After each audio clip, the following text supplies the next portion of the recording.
கர்த்தரிடத்தில் விசுவாசம் வைக்கலாம், ஓகே. மோசே கிட்ட அவருடைய ஊழியக்காரங்கிட்ட விசுவாசம் வைக்கணுமா? ஆமாம். ஏன் வைக்கணும்? இயேசு கிறிஸ்துவே சொல்லுகிறார், உங்களை ஏற்றுக்கொள்ளுகிறவன் என்னை ஏற்றுக்கொள்ளுகிறான், என்னை ஏற்றுக்கொள்ளுகிறவன் என் பிதாவை ஏற்றுக்கொள்ளுகிறான். நீங்கள் என்னிடத்தில் விசுவாசமாயிருங்கள், பிதாவினிடத்திலும் விசுவாசமாயிருங்கள். ஹல்லேலூயா. ரொம்ப அழகாக சொல்கிறார் பாருங்கள். ஃபெய்த் டீச்சிங் அழகாக சொல்கிறேன். நான் சொல்கிறேன், இப்போ நான் தேவனுடைய வார்த்தைகள் உங்களுக்கு போதிக்கிறேன், தேவனை இப்படி செய்ய சொல்லுகிறான்னு சொல்ற ஆலோசனை கொடுக்குறேன், சத்தியத்தை போதிக்கிறேன், உபதேசிக்கிறேன். ஆலோசனை வேற, உபதேசம் வேற, பிரசங்கம் வேற, சத்தியம் வேற. எல்லாம் ஏறக்குறைய ஒன்று தான். ஆனால் எல்லாத்துலையும் இருக்குது, நிறைய வித்தியாசங்கள் இருக்குது. நான் இப்போ ஆலோசனை சொன்னால் என்னவா தெரியுது? ஆலோசனை சொல்லும்போது கோவம் வருது, திட்டுறாருன்னு தோணுது. உபதேசிக்கும் போது ரொம்ப ஸ்ட்ரிக்ட் ஆஃபீஸர் மாதிரி தெரியுது, கோபக்காரன் மாதிரி தெரியுது. உபதேசம் வேற, ஆலோசனை வேற, சத்தியம் வேற, பிரசங்கம் வேற. பிரசங்கம் எல்லாம் கலந்த கலவை. சத்தியம் என்பது இப்படித்தான் என்பதை வேதத்தின்படி அழுத்தி சொல்வது. உபதேசம் என்பது சபையினுடைய கட்டமைப்பை குறித்து பேசி அதை குறித்து சொல்வது. ஆலோசனை என்பது உங்களுக்கு தேவையான விஷயத்தை சொல்வது. அதை ஏற்றுக்கிறதும் ஏற்றுக்காததும் உங்கள் இஷ்டம். நான் சொல்லுவேன், பசங்களை தூங்காதீங்கடான்னு சொல்லுவேன். 10:30 மணிக்கு தூங்குவான், யாருக்கும் ஒன்றும் நஷ்டம் கிடையாது. அப்போ இப்போ நான் எப்படி திரும்ப சொல்வேன்? வசனம் சொல்லுது, சோம்பேறி தன் படுக்கை விட்டு எழுந்திருக்காது இருக்கிறான், அவன் கதவு கீழ் முனையில் ஆடுற மாதிரி ஆடுறானா.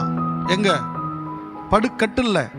சோம்பேறி விரும்பியும் ஒன்றை பெற்றுக்கொள்ள முடியாதான். சோம்பேறி என்ன பண்ணாலும் கிடைக்காது அவனுக்கு. அவனுக்கு ஆசை இருக்கும், இப்படி இருக்கணும் அப்படி இருக்கணும், ஆசை மட்டும்தான் இருக்கும். வாழ்க்கையில் அதெல்லாம் கிடைக்காது. கஷ்டமும் கண்ணீருமா தான் இருக்கும், புலம்பலும் அழுக்குமே இருக்கும். ஏன்னா இது நான் சொல்லல, இது வசனம்.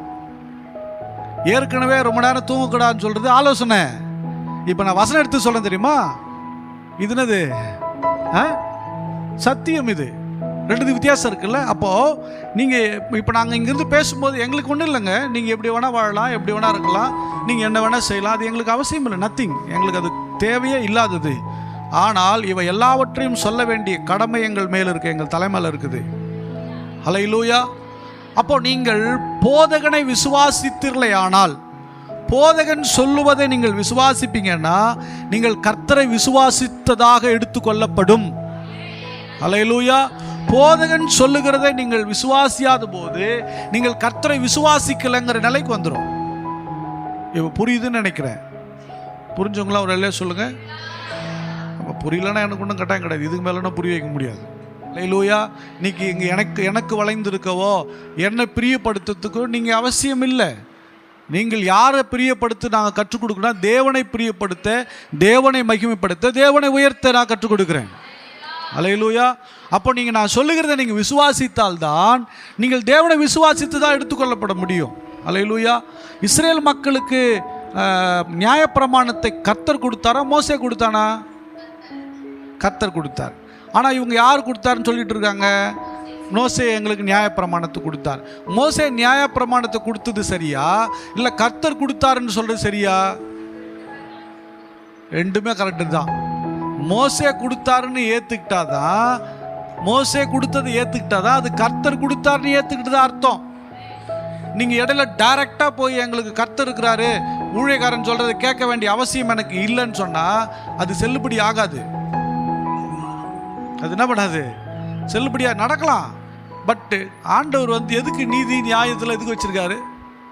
எதுக்கு வச்சிருக்காரு? நீதி நியாயத்தெல்லாம் எதுக்கு வச்சிருக்காரு? சும்மா எழுதி வச்சிருக்காரா? எல்லாவற்றிற்கும் ஒரு நீதியும் நியாயத்தையும் அவன் கற்பித்திருக்கிறார். எல்லாம் வரைமுறையின்படி வர சொல்லுகிறார். பாருங்க, சவுல் யுத்தத்துக்கு ரெடி ஆகிறான், மக்கள்லாம் வந்துட்டாங்க, யுத்தத்துக்கு ரெடி ஆகிட்டாங்க. இவர் சொல்லிட்டு போனார், யாரு? சாமுவேல் சொல்லிட்டு போனார், நான் வரேன்ப்பா, நீ வெயிட் பண்ணு, நான் வர்ற வழி நீ என்ன பண்ணிடாத, யுத்தத்தை ஸ்டார்ட் பண்ணிடாதன்னு சொன்னார். இவர் போகிறார். யார்? சாமுவேல் தீர்க்கதரிசி சவுல்கிட்ட போகிறாரு. கொஞ்சம் லேட் ஆகி போச்சு, 2 நாள் லேட் ஆகி போச்சு.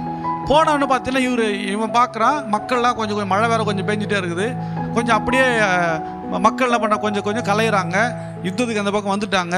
யுத்தம் பண்ண இவர் என்ன பண்ணிட்டா? பலியை செலுத்திட்டான். யார்? சவுல் பலியை செலுத்திட்டான். இது நார்மலாக பண்ண தப்புன்னு நினைக்கிறீங்களா? அதை மக்கள் போகிறாங்க, சூழ்நிலை சரியில்லை, யுத்தத்துக்கு வந்துட்டாங்க, சரி அவர் ஐயா வரட்டும், நம்ம இறங்கி கடா வெட்டிட்டு நம்ம என்ன பண்ணுவோம்? வேலையை ஆரம்பிப்பேன்னு சொல்லி அவர் யுத்தத்துக்கு ரெடி ஆயிட்டார்.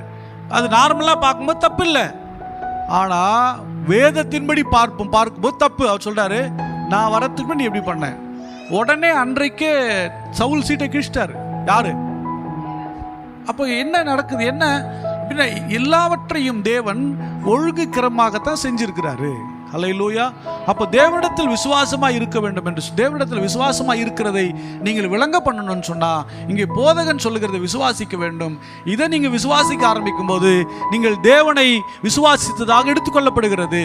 ஹல்லேலூயா, ஹல்லேலூயா. எப்படி ஆபிரகாம் விசுவாசித்தான், கர்த்தர் அதை அவனுக்கு நீதியாக எண்ணினார். அதே மாதிரி தான்.